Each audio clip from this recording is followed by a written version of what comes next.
தொடர்ந்து எக்ஸ்பிரஸ் 8 விரைவு செய்திகளை பார்ப்போம்.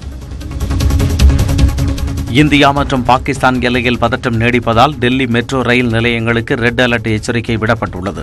இது தொடர்பாக மெட்ரோ ரயில் நிர்வாகம் வெளியிட்டுள்ள அறிக்கையில் நேற்று மாலை 6 மணி முதல் டெல்லியில் உள்ள அனைத்து மெட்ரோ ரயில் நிலையங்களுக்கும் ரெட் அலர்ட் எச்சரிக்கை விடுப்பதாக கூறப்பட்டுள்ளது. இதையடுத்து மெட்ரோ ரயில் நிலையங்களில் பாதுகாப்பு அதிகரிக்கப்பட்டுள்ளது. மேலும் ரயில் நிலையங்களில் சந்தேகத்திற்கு உரிய விதத்தில் பொருட்கள் கிடந்தால் உடனே தகவல் தெரிவிக்க வேண்டும் என்றும் உத்தரவிடப்பட்டுள்ளது. பாகிஸ்தானுக்குள் நுழைந்து தாக்குதல் நடத்திய மிராஜ் போர் விமானத்தின் நினைவாக ராஜஸ்தானில் அஜ்மீர் நகரில் பிறந்த ஒரு குழந்தைக்கு அதன் பெற்றோர் மிராஜ் என பெயரிட்டுள்ளனர். குழந்தையின் தந்தை ரத்தோர் கூறும்பொழுது, எதிர்காலத்தில் மிராஜ் ரத்தோர் ராணுவத்தில் சேர்ந்தால் மகிழ்ச்சியாக இருக்கும் என்றார். இந்தியா பாகிஸ்தான் இடையேயான மோதல் முற்றியுள்ளதை அடுத்து பெங்களூரு இந்திரா காந்தி நகரில் உள்ள கராச்சி பேக்கரி நிறுவனத்துக்கு கொலை மிரட்டல் விடுக்கப்பட்டுள்ளது.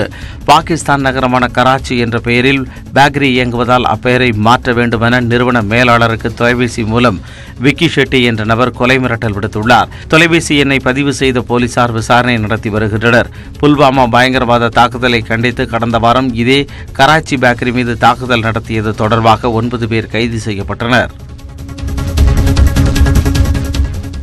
அத்திக்கடவு அவிநாசி திட்டத்திற்கு முதலமைச்சர் எடப்பாடி பழனிசாமி இன்று அடிக்கல் நாட்டவுள்ளார். திருப்பூர், கோவை, ஈரோடு மாவட்ட மக்களின் 60 ஆண்டு கால போராட்டம் காரணமாக அத்திக்கடவு அவிநாசி திட்டத்திற்கு தமிழக அரசு 1532 கோடி ரூபாய் மதிப்பில் டெண்டர் விடப்பட்டுள்ளது. இந்நிலையில் இந்த திட்டத்திற்கான அடிக்கல் நாட்டு விழா இன்று திருப்பூர் மாவட்டம் அவிநாசியில் நடைபெறவுள்ளது. மேலும் திருப்பூரில் 6000 கோடி ரூபாய் மதிப்பில் ஸ்மார்ட் சிட்டி திட்டத்தையும் முதலமைச்சர் தொடங்கி வைக்க உள்ளார். தேமுதிக அதிமுகவோடு சேர்ந்தால் அவர்களுக்கு நல்லது என்றும், அப்படி இணைந்தால் மக்கள் கூட்டணியாக அமையும் என்றும் அமைச்சர் கடம்பூர் ராஜு கூறியுள்ளார். தூத்துக்குடி மாவட்டம் கோவில்பட்டியில் நடைபெற்ற ஜெயலலிதா பிறந்தநாள் விழா பொதுக்கூட்டத்தில் பேசிய கடம்பூர் ராஜு, திமுக நடத்தும் கிராம சபை கூட்டம் அக்கட்சியின் கிளை செயலாளர்கள் கூட்டம் என்றும் விமர்சித்தார். ஒரு வடிவம் ஒரு வளர்த்து சொல்லுவான், நான் ரவுடியா ஜெயிலுக்கு போடுற மாதிரி நானும் அந்த கூட்டத்தில் இருக்கேன்னு சொல்லிட்டு போறேன். அவங்க கூப்பிட்டு இருக்கையை ஒத்துட்டு உனக்கு ஏதாவது ஒன்று தருவோம், அது ஒன்று கூட தாராங்களா, கடைசியில் அத்து விட்டுருவாங்களா தெரியும். கடைசியில் கேராட்டில் விட்டாலும் விட்டுருவாங்க. அது பக்கம் அதுவும் நடந்துடக்கூடாது. அதான் ஒரே வாரத்தில் நம்ம வைக்க போகிறோம். எப்படி இருந்த வைக்கோ இப்படி ஆயிட்டாங்கன்னு தான் நாங்கள் வருத்தப்படுறோம். விஜயகாந்துக்கு தேமுதிகவுக்கு நேரம் நல்லா இருந்தா அண்ணாதிமுகவுடன் சேர்ந்தா உங்களுக்கு நல்லது. ஆறுமுகசாமி ஆணையம் முன்பு துணை முதலமைச்சர் ஓ பன்னீர்செல்வம் என்று ஆஜராக வாய்ப்பில்லை என்ற தகவல் வெளியாகியுள்ளது. சசிகலா தரப்பு வழக்கறிஞரின் குறுக்கு விசாரணைக்காக இன்று ஓ பன்னீர்செல்வம் ஆஜராகுமாறு சம்மன் அனுப்பப்பட்டிருந்த நிலையில் இரட்டை இலை சின்னம் தொடர்பான வழக்கில் டெல்லியில் ஆஜராக வேண்டியுள்ளதால் ஓ பன்னீர்செல்வத்தை மற்றொரு நாள் குறுக்கு விசாரணை செய்ய சசிகலா தரப்பு வழக்கறிஞர் ஆணையத்திடம் கோரிக்கை விடுத்ததாகவும், அதனால் ஓ பன்னீர்செல்வம் இன்று ஆஜராக வாய்ப்பில்லை என்றும் கூறப்படுகிறது. மேலும் விசாரணைக்கு ஆஜராவதிலிருந்து விலக்கு அளிக்க கோரிய அப்பல்லோ மருத்துவர்களின் கோரிக்கையை ஆணையம் நிராகரித்துள்ளது. ஸ்டெர்லைட் ஆலையை மீண்டும் திறக்க உத்தரவிடக் கோரி வேதாந்தா குடும்பம் சென்னை உயர்நீதிமன்றத்தில் தொடர்ந்த வழக்கு இன்று விசாரணைக்கு வரும் என எதிர்பார்க்கப்படுகிறது. ஸ்டெர்லைட் ஆலையை திறக்கும் தேசிய பசுமை தீர்ப்பாயத்தின் உத்தரவை உயர்நீதிமன்ற மதுரை கிளை நிறுத்தி வைத்ததை அடுத்து வேதாந்தா குழுமம் உச்சநீதிமன்றத்தில் மேல்முறையீடு செய்தது. வழக்கை விசாரித்த நீதிபதிகள் ஆலையை மீண்டும் திறக்க அனுமதிக்க முடியாது என்றதோடு உயர்நீதிமன்றத்தை அணுகுமாறு வேதாந்தா குழுமத்திற்கு அறிவுறுத்தியது. இந்நிலையில் சென்னை உயர்நீதிமன்றத்தில் வேதாந்தா குழுமம் தொடர்ந்த வழக்கில் ஸ்டெர்லைட் ஆலையை மூடி தமிழக மாசு கட்டுப்பாட்டு வாரியம் பிறப்பித்த உத்தரவு சட்ட விரோதமானது என்றும், எனவே அதனை ரத்து செய்து ஆலையை மீண்டும் திறக்க அனுமதிக்க வேண்டும் என்றும் கோரிக்கை வைக்கப்பட்டுள்ளது. நாட்டுப்பற்றுள்ள மோடி மீண்டும் பிரதமராக வேண்டும் என்றால் அதிமுக கூட்டணியை ஆதரியுங்கள் என்று அமைச்சர் ராஜேந்திர பாலாஜி கூறியுள்ளார். விருதுநகர் மாவட்டம் சிவகாசியில் ஜெயலலிதாவின் 71வது பிறந்தநாள் விழா பொதுக்கூட்டம் நடைபெற்றது. அந்த கூட்டத்தில் கலந்து கொண்டு பேசிய அமைச்சர், மக்கள் நலனில் அக்கறை உள்ள மக்கள் நல கூட்டணியான தங்களுக்கு ஆதரவளிக்க வேண்டும் என்றார்.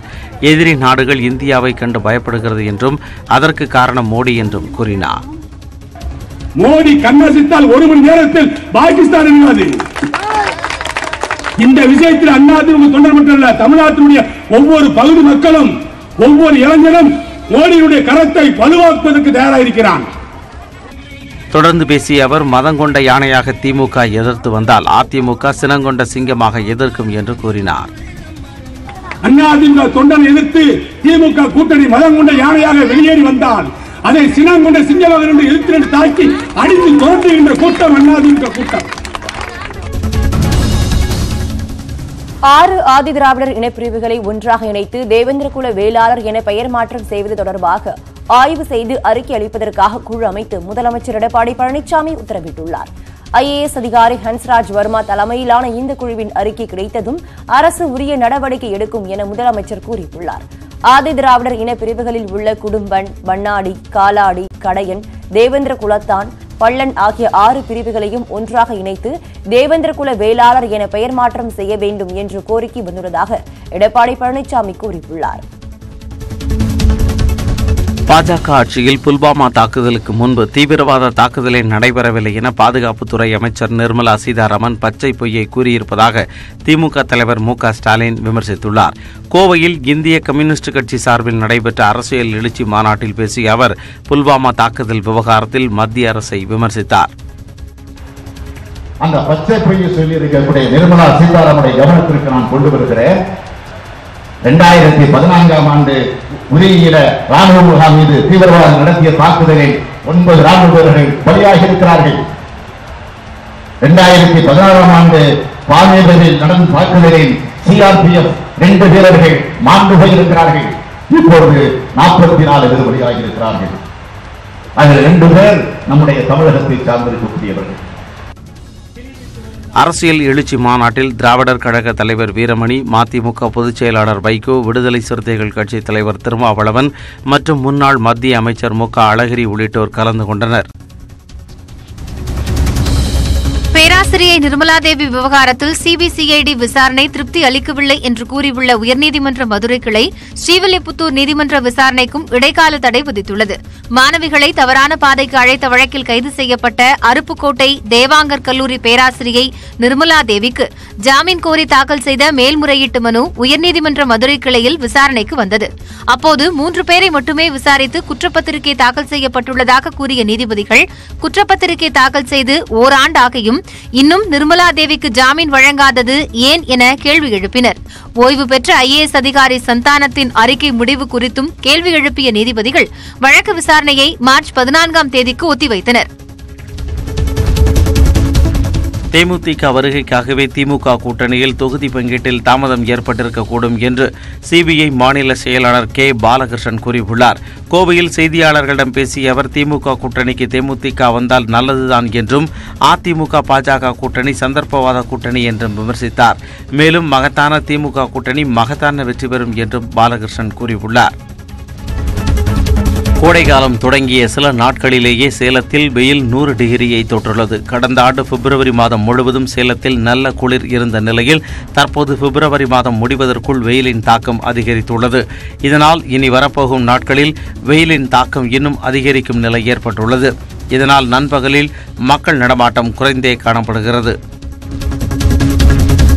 சென்னையில் 10க்கும் மேற்பட்ட BPOக்களை நடத்தி மோசடியில் ஈடுபட்ட கும்பலை மத்திய குற்றப்பிரிவு போலீசார் கைது செய்தனர். 300க்கும் மேற்பட்ட டெலிகாலர்களை வேலைக்கு அமர்த்தி அவர்கள் மூலம் வாடிக்கையாளர்களுக்கு கடன் பெற்று தருவதாக கூறி சிலர் 50 கோடி ரூபாய் வரை மோசடி செய்து வருவதாக வந்த புகாரை தொடர்ந்து மத்திய குற்றப்பிரிவு போலீசார் விசாரணை மேற்கொண்டனர். இதைத் தொடர்ந்து உமாபதி, சீதா, சதீஷ் உள்ளிட்ட 8 பேர் கொண்ட கும்பல் பிடிபட்டுள்ளது. அவர்களிடம் போலீசார் நடத்திய விசாரணையில் மோசடி கும்பலின் தலைவராக செயல்பட்டு வரும் நபர் வெளிநாட்டில் இருப்பது தெரிய வந்துள்ளது. அவரை கைது செய்யும் நடவடிக்கையில் போலீசார் ஈடுபட்டுள்ளனர். ஆந்திர மாநிலம் அனந்தபூர் மாவட்டத்தில் உள்ள நல்லம்பள்ளி அருகே 2 கார்கள் மோதிக்கொண்ட விபத்தில் 4 பேர் உயிரிழந்தனர். சென்னையைச் சேர்ந்த 3 பேர் படுகாயங்களுடன் அனந்தபூர் அரசு மருத்துவமனையில் அனுமதிக்கப்பட்டுள்ளனர். ராயதுர்கம் நகராட்சியில் ஆணையராக பணியாற்றி வரும் இப்ராஹிம் தேர்தல் பணிக்காக சென்றுவிட்டு நள்ளிரவு திரும்பிய போது சென்னையிலிருந்து அனந்தபூர் சென்ற கார் ஒன்றுடன் நேருக்கு நேர் மோதியது. இதில் இப்ராஹிம் உள்ளிட்ட 4 பேர் சம்பவ இடத்திலேயே உயிரிழந்தனர். கோவை மாவட்டம் பொள்ளாச்சி அருகே டாப் ஸ்லிப் வனப்பகுதியில் பிடித்த காட்டுத்தீ அணைக்கப்பட்டது. ஆனைமலை புலிகள் காப்பகத்தில் கோடைக்காலம் காரணமாக வறட்சி ஏற்பட்டு மரங்கள் காய்ந்து போய் உள்ளன. இந்நிலையில் டாப் ஸ்லிப் வனப்பகுதிக்கு உட்பட்ட கொழுமலை அடிவார பகுதியில் திடீரென காட்டுத்தீ ஏற்பட்டது. வனத்துறையினர் மலைவாழ் மக்கள் உதவியுடன் தீயை அணைக்கும் முயற்சியில் ஈடுபட்டனர். ஏராளமான மரங்கள் தீயில் கருகின. சென்னை அண்ணா பல்கலைக்கழகத்தில் ஒருங்கிணைப்பு குழு தலைவர் பதவியிலிருந்து துணைவேந்தர் சூரப்பா விலகியதால் பொறியியல் மாணவர் சேர்க்கைக்கு பாதிப்பு ஏற்படாது என உயர்கல்வித்துறை அமைச்சர் KP அன்பழகன் தெரிவித்துள்ளார். தருமபுரி மாவட்டம் காரியமங்கலத்தில் செய்தியாளர்களிடம் பேசிய அவர், சூரப்பாவின் விலகலுக்கான காரணம் தெரியவில்லை என்றார். நம்முடைய அண்ணா பல்கலைக்கழகத்துடைய துணைவேந்தர் அவர்களை அரசானது நீக்கவில்லை. அப்படிப்பட்ட சூழ்நிலையில் நீங்கள் கேட்பது எந்த காரணத்திற்காக அவர் ராஜினாமா செய்தார் என்ற கேள்வி என்னிடம் கேட்கிறீர்கள். என்ன காரணத்திற்காக அவர் ராஜினாமா செய்தார் என்பது எனக்கு தெரியவில்லை. சேர்க்கையில் எந்த விதமான பாதிப்பும் இருக்காது. இன்றைக்கு மாணவர்களுக்கு எந்த விதமான பாதிப்பும் இருக்கக்கூடாது என்பது அரசுடைய கொள்கை. அமெரிக்காவின் விஸ்கான்சினில் நெடுஞ்சாலையில் அதிவேகமாக சென்ற 130 வாகனங்கள் அடுத்தடுத்து மோதிக்கொண்டதில் 70 பேர் காயமடைந்தனர். ஒருவர் உயிரிழந்தார். பனிப்பொழிவு அதிகமாக உள்ள நிலையில் வேகத்தை கட்டுப்படுத்த முடியாமல் வாகனங்கள் ஒன்றோடு ஒன்று மோதிக்கொண்டதாக கூறப்படுகிறது. கடுமையான போராட்டத்திற்கு பின்பு சேதமடைந்த வாகனங்கள் அகற்றப்பட்டன. சிரியாவில் IS தீவிரவாதிகளின் பிடியில் இருக்கும் ஒரு பகுதியான பாக்கோஸில் இருந்து பொதுமக்கள் வெளியேற்றப்பட்டு வருகின்றனர். IS தீவிரவாதிகள் மீது கடைசி கட்ட தாக்குதலை நடத்தும் முனைப்பாக அமெரிக்காவின் ஆதரவுடன் உள்ள சிரிய ஜனநாயக படைகள் பொதுமக்களை பாதுகாப்பாக லாரிகளில் ஏற்றி அனுப்பி வருகின்றனர். அனைவரும் தங்களின் பெயர்களை பதிவு செய்த பின்பே பாக்கோஸ் பகுதியை விட்டு செல்ல வேண்டும் என IS தீவிரவாதிகள் பொதுமக்களுக்கு அறிவுறுத்தியுள்ளனர். நேபாள சுற்றுலாத்துறை அமைச்சரான ரவீந்திர அதிகாரி ஹெலிகாப்டர் விபத்தில் உயிரிழந்தார். நேபாள நாட்டின் சுற்றுலாத்துறை மற்றும் உள்நாட்டு விமான போக்குவரத்து துறை அமைச்சருமான ரவீந்திர அதிகாரி விமான நிலைய கட்டுமான பணிகளை ஆய்வு செய்வதற்காக ஹெலிகாப்டரில் பயணம் செய்தார். அவருடன் அதிகாரிகள் மற்றும் தொழிலதிபர் ஒருவர் உள்ளிட்ட 6 பேரும் சென்றனர். தவில்ஜங் பகுதியில் சென்று கொண்டிருந்த போது கட்டுப்பாட்டை இழந்த ஹெலிகாப்டர் அங்குள்ள மலைப்பகுதியில் மோதி நொறுங்கி விழுந்ததாக கூறப்படுகிறது. இந்த கோர விபத்தில் அமைச்சர் ரவீந்திர அதிகாரிகள் உள்ளிட்ட 7 பேருமே உயிரிழந்து விட்டதாக நேபாள அரசு அறிவித்துள்ளது. குவால்காமுடன் இணைந்து OnePlus நிறுவனம் இந்தியாவில் 5G சேவைக்கான சோதனைகளை தொடங்க உள்ளது. இந்த நிறுவனம் 5Gக்கான சாதனத்தை சர்வதேச செல்போன் மாநாட்டில் அறிமுகப்படுத்தியது. 5G சேவைக்கான கட்டணம் அதிகமாக இருக்கும் என்பதால் அதற்கான பிரத்யேக மாடல்களை அறிமுகம் செய்ய OnePlus திட்டமிட்டுள்ளதாக கூறப்படுகிறது.